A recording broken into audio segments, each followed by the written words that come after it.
Hey, how's it going, guys? This is Nick over at Old Anvil Speed Shop, and today we have Rob's 48 Chevrolet pickup truck in for a complete fuel system install. The products were provided by Aeromotive, and those components include a Phantom in-tank fuel sender.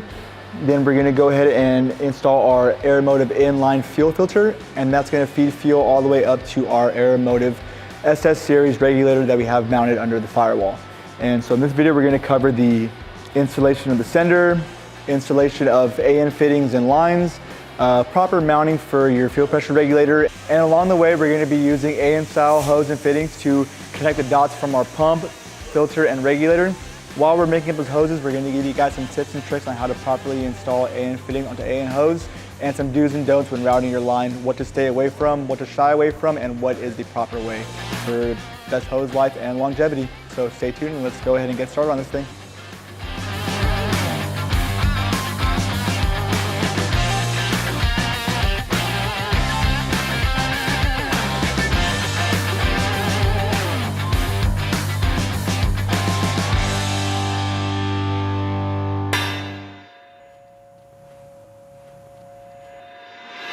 Today we're going to be installing a Aeromotive Phantom in-tank fuel system on Rob's 48 Chevrolet pickup truck. If you want to come in closer and take a look at what we got here, this is what's included in the kit. We have your sock, which keeps the fuel around the fuel sender itself. The fuel sender, here's your inlet, here's your return connection for the fuel pump. If you go over here, this is the mounting ring that goes inside the tank. That fastens this to the actual tank itself. Here's your fuel pump, a little inline filter sock, and then miscellaneous wiring fittings and nuts and bolts that are needed to do the install. So let's go ahead and make our way over there and let's get this installed in this truck. So the first step in this install is we gotta drill a 3 1/4 inch hole into this fuel tank to accept the new sender and obviously pick up fuel instead of to the engine, right? This tank is all beautifully pinstriped, so we're not gonna mess with any of this. The best spot we're gonna choose is gonna be this bottom right corner. It's all clear on the inside, no baffles, no foam. So I'm gonna go ahead and put this hole in there. Then we're going to use this ring as a template to go ahead and drill our holes that actually fasten the sender itself to the fuel tank. So let's get started.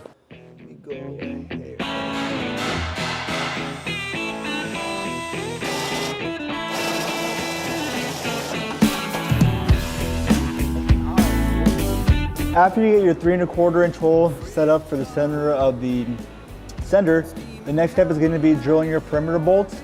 This is going to allow this piece to go into the tank itself. There's a little provision here so you could actually fit it through and up. And these are what's going to mount the sender itself to the tank. It gets sandwiched in here with a really big foam gasket so that it'll give you like no leaks, and obviously it'll be a sealed system. So let's go ahead and get these holes drilled so we can move on to the next step. I'm going to get a quick bolt.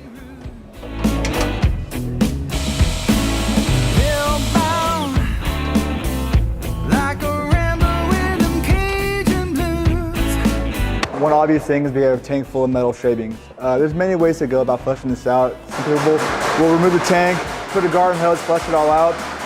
A method that I like to use is we have a little bit of probably a gallon or so of this old gas, or not old, just dirty gas. We'll put it in there. I'll make sure I slosh it around. There's a drain below the bottom of the tank, so it should all come out. I'll do that 2 or 3 times, filter the fuel every single time, and then take a visual inspection, and there should be no shavings in there. Once that's all done, we're clear to proceed on to the next step.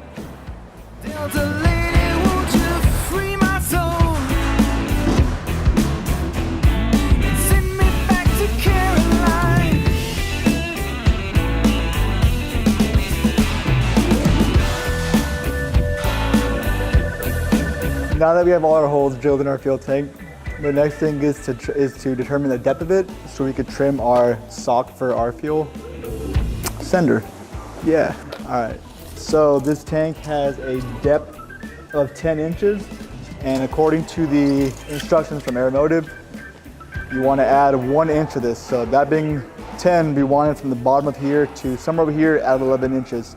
You give it a mark, you trim it out, then from here we could go on to assembling our actual fuel sender itself, mounting the fuel pump to the sender, clamping the lines, getting it all ready to be installed in the vehicle.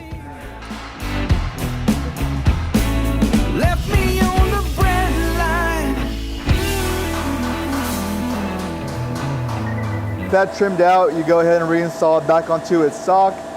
Make sure it's seated all nice and flat. Perfect. All right, now that we have all our holes drilled, the next step is to install this ring. It has a little provision here so you can actually get it through the tank. And you be very careful not to drop it. And you line it up with the holes.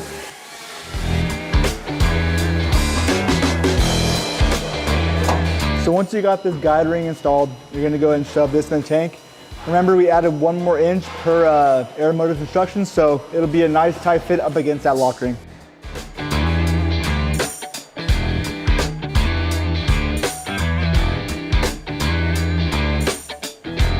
Now with the stock installed, I'm gonna verify my tank depth measurement, because the next thing we're gonna do is attach the fuel pump to the tender itself. That measurement's kind of important, so your fuel pickup always remains in field till you get to like a 1/4 of a tank. So let's go ahead and measure this now.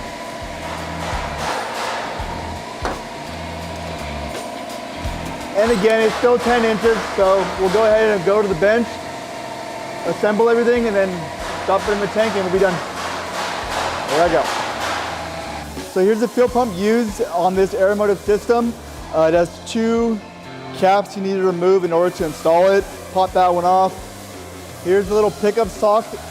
It has a little lock ring that keeps it in place, and 1 little clip that needs to be mounted over this stud to secure it in place. And it just clicks right on. Spoke too soon. Like that.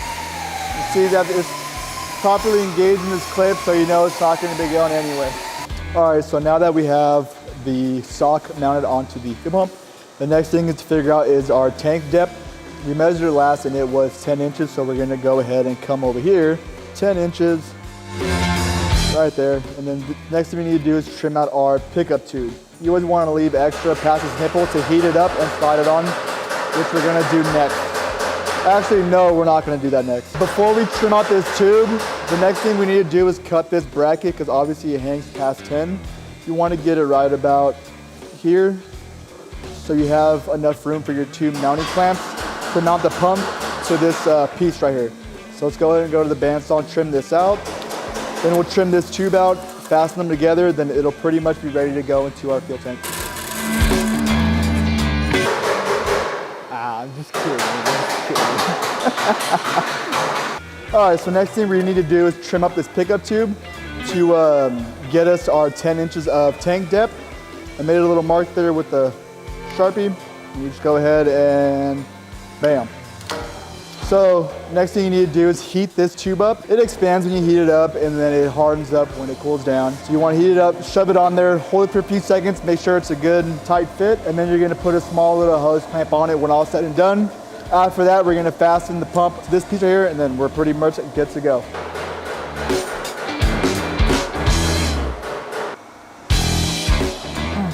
Just like that. And once it's on there, you take this little clamp and you go ahead and make this up, and we're gonna fasten just like that to this piece.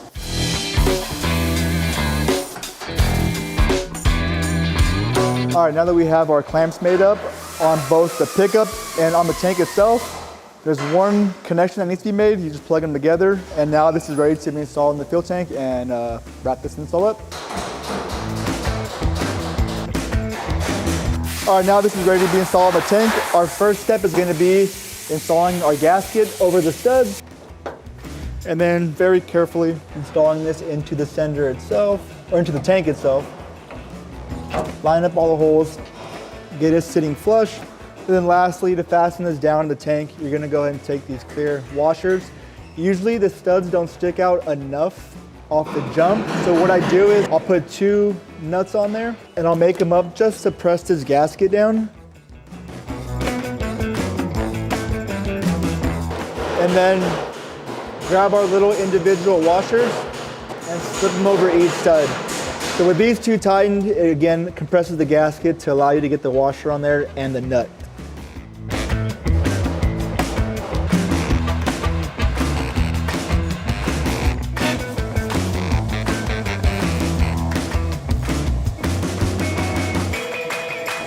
then once you get all the nuts and washers started, go ahead and remove the nuts off those 2 studs that we didn't put washers on. And then go ahead and install your final 2 washers and put those nuts back on. And then you're gonna wanna torque these down in a nice sequence pattern so it sucks down nice and even to create a good seal. So this concludes our install of our Aeromotive Phantom in-tank fuel sender. The next steps of these videos is going to be us running fuel lines and mounting our fuel pressure regulator up under the engine bay. But as of right now, this is installed, ready to go to get wired and plumbed, and that's a wrap. All right, so now that we have our new Aeromotive fuel sender installed in our fuel tank, the next thing we're going to be doing is plumbing this thing up to the front. This vehicle has a small block Chevy with a Edelbrock series carburetor up top. So in most carburetor applications, what's going to be needed is a returnless style or a deadhead style fuel system. So pretty much that means there's no return line. It's just feeding fuel up there, and it stops at a regulator, and then it gives a regulated amount of fuel up to the carburetor, right? So now let's go ahead and get our system ready. We're going to put in a few fittings on our beginning and ends. We're going to lay out our fuel filter location, our regulator location, and then connect the dots with some dash 6 AN lines. So let's get started.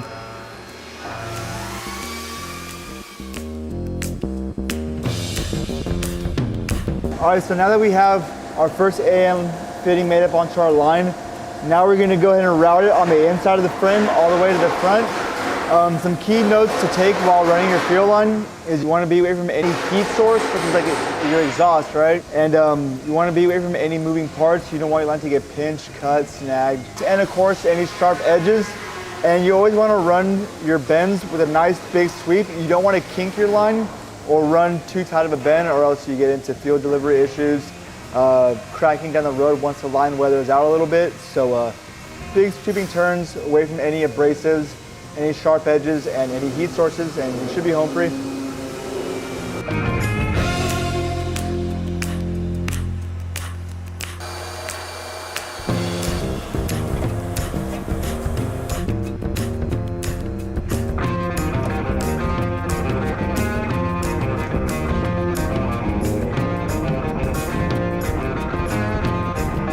Okay, so there are a few methods to cutting your AN line. If it's not in the vehicle, our preferred method is taking it out, running a tape line, and running it through our bandsaw. It gives you a nice, clean, straight cut with minimal cleanup. And then if it's usually on a vehicle, we'll go ahead and cut it with a cutoff wheel, and then we'll go ahead and flush the line out as best we can. Usually if it's down like this, you could just run some carb cleaner or anything, any sort of cleaner to get it out, run it out and blow air out the other side. But yeah, so those 2 methods. Avoid using any sort of cutters, because what ends up happening is you squeeze this line. There is a steel braided outside sheet on this, so if you crush that, you're going to end up having like an oval cut, and you're going to have a really hard time getting the nut on there and overall fitting assembly. So nice, clean, straight cut, abrasive or with the saw, good cleanup, good prep, makes for an easy fitting installation. All right, so after you got your nice clean cut, the first step in installing an AN fitting is getting this tube nut on there. It's nice to put them on with the jacket not flared out. That's why we use an abrasive or the saw to get a clean cut. When you do an abrasive, it kind of melts that outer layer, so you're not fighting any fraying. Next step is installing the actual fitting itself. A little tip I always put some anti-seize on the threads just to help it with going in and not gulling up these threads. And a little tiny bit of some sort of assembly lubricant or dish soap. You kind of want something that you don't want to overdo it, so just do a really, really light coat and then work the fitting in there. When you get started, if you're having trouble getting the first few threads on, you know you got a problem. You may need to go back in and clean the inside of your hose. Usually you can get them started very, very easily and throw them on. You can make them up pretty easily by hand. Once you get about halfway, 3/4, you're going to put some wrenches on there. And just make them up. You don't need to kill this. Just make them up nice and tight. You want this gap to be as minimum as possible with like a maximum of like a 1/16 or an 1/8 inch gap. That's when you know you got full engagement and a leak-proof seal. So let's go ahead and do that now. Ideal situation would be removing this hose from the vehicle and putting the fitting in a vise with some soft jaws and using an aluminum AN wrench. But on the vehicle, you kind of work with what makes it easy. Just 2 3/4-inch wrenches, and just be very mindful on wrench placement on the fitting so they don't slip. That'll mess up the anodizing on the fitting. And just take your time, and if this thing starts binding up, just go ahead and remove the fitting again. Verify that everything is proper. Give it another shot, add a little bit more lube, and it should go together very, very easily. All right, so here we go. This is your ideal situation of assembling a AN fitting. It's going to be on the bench with a nice pair of soft jaws. So let's go ahead and do this now. Again, we got a nice clean cut. The inside's been cleaned out. So first thing you're going to do is run your tube nut onto the hose itself. It could be a little bit of a pain trying to do by hand. So my little tip or trick here is to get it started and then just go ahead and run it on with the impact. Depending on the manufacturer of fitting you have, some of them on the inside, I don't know if you want to get in there, they have just these 2 lips you got to go past, and you want them pretty much flush with the bottom of these threads. Other manufacturers, they have reverse threads in there, so you almost need to thread this onto the actual hose. So these you just push on, but again, just to make it a little bit easier, I go ahead and put them on an impact and just spin them on at a very, very slow speed. And just like that, you can see here, oopsies. We got proper hose depth into the fitting, nice clean square cut. The hose is centered in the nut, so now let's go ahead and install our fitting section. And then again, going back to those few things I mentioned earlier, running aluminum into aluminum, so you always want to put a little tiny bit of anti-seize. Don't overdo it. A little goes a long way with this stuff. I always smear it, because why not? And then some super small drop of assembly lube on the side, because this is going to actually run into the hose, so a little bit of lubrication always goes a long way. And how I mentioned earlier, you should be able to get a very, very easy start to assembling these fittings. There should be no push, no struggle, no fight to get these on. If that's the case, there's something wrong there and you need to visit our previous steps. As you can see, I got it about a little over halfway, 3/4 on. That's how you know you got it pretty much perfect. And then the rest of it gets made up with a open wrench. Again, a preferred method may be to use a aluminum style AN wrench, but a little bit longer wrench, it does make it a little bit easier. And I've noticed that sometimes with aluminum wrenches, they may slip. If you just take your time with a proper size standard wrench, you should have no problems with gulling or scratching the AN finish on these fittings. Usually I do this much faster, but I want it to be theatrical. And there you have it. Okay, so now we just plug this right in the carburetor. We have all this line to keep the fuel cool when we're running.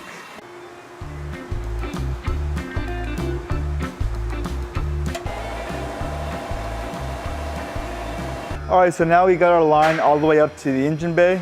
So now what we need to do is remove this old soft line, get it out of the way, change this fitting that goes into the carburetor. From the factory, these accept like a, I believe this is a 5/16 hose with like a push lock and a hose clamp style. We're gonna go ahead and remove that and put in a AN adapter. We're gonna mount our fuel pressure regulator nicely here on the firewall and then run our line to it and then regulate it over the carburetor, and that wraps up the plumbing side of this vehicle. So let's go ahead and get it done.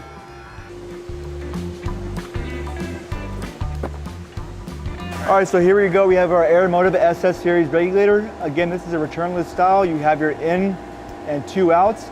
How this carburetor only has 1 inlet and we're not running a dual carb setup, we went ahead and put a plug on one side and we have our outlet here. Fuel's gonna come in. This is gonna go ahead and regulate the pressure coming from the pump. For a carburetor, you want as low as 3 PSI up to 7 PSI. Edelbrock, I believe, recommends a 5 to 7. So once we get this mounted, we'll go ahead and remove this plug, throw a gauge on there, and adjust our fuel pressure accordingly. So after much thought, we figured out that mounting the regulator right here in the firewall would be best.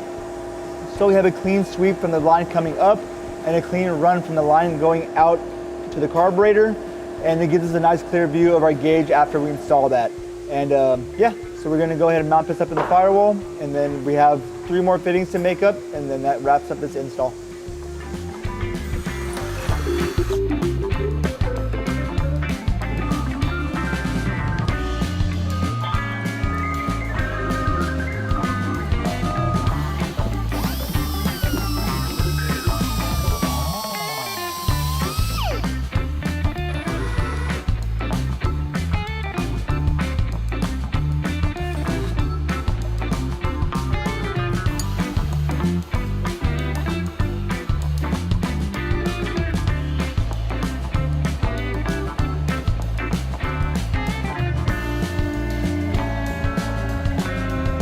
So on this last hose from the regulator to the carburetor, we went ahead and went with a -6 straight off the regulator and a -6 90 off the carb. So now I'm just mapping out the length to get a nice clean approach to both fittings. And we're gonna go ahead and run something just like this. This should do. Maybe we clock this back a little bit to get a little bit of a smoother approach. And that actually looks a little bit neater. So we'll go ahead and cut this, make these two fittings up, and call it a day.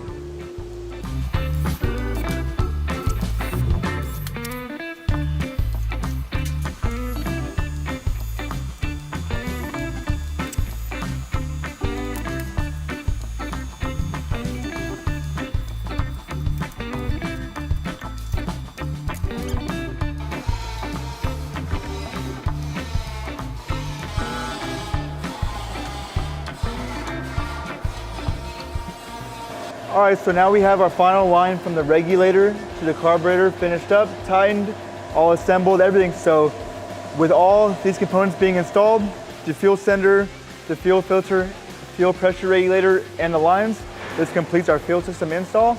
And after this, once the vehicle is running, we're gonna go ahead and adjust our fuel pressure to provide sufficient fuel to the carburetor.